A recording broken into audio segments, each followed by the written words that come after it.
À 3 semaines de la clôture de la session budgétaire de septembre 2024, la plénière du vendredi 21 novembre vient de doter la nation d'un budget pour l'exercice 2025. La plénière a adopté les rapports de l'ECOFIN qui est parvenu à un accroissement de 51 133 millions de francs congolais sur l'année 2025, soit une croissance de 24,1% par rapport à la loi des finances 2024 et 13,7% comparativement à la loi des finances rectificatives de l'année. Qu'il me soit permis de faire remarquer à l'auguste Assemblée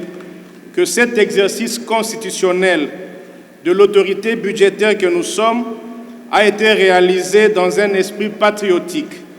caractérisé par une forte participation citoyenne de nos compatriotes. Un accroissement qui porte la marge budgétaire à 2 457 milliards de francs congolais, soit 1,15% de PIB national affecté entre autres à l'éducation, à la santé, aux recherches scientifiques, à l'énergie, à l'agriculture et les infrastructures. Une prouesse qui a ravi les speakers de la Chambre basse du Parlement qui estiment qu'avec un tel accroissement, l'exécutif national a entre ses mains le moyen nécessaire pour rencontrer les attentes de la population congolaise. Vous avez suivi mes recommandations qui sont celles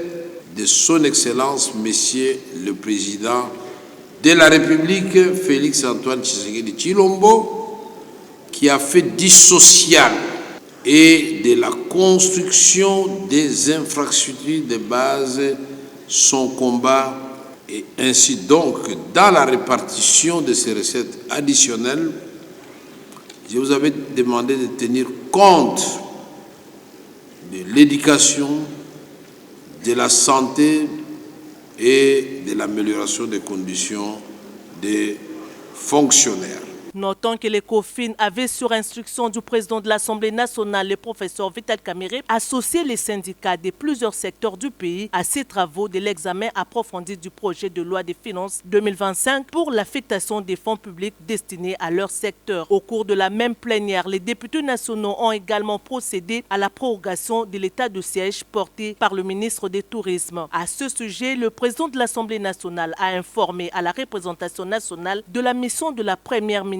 et son équipe, accompagnés de 12 élus à Goma et à Bunia, en vue d'évaluer l'état de siège. 8 projets de loi de rectification portés par le ministre des Finances ont été envoyés à la commission mixte Relations extérieures et ECOFIN pour un examen approfondi en 5 jours.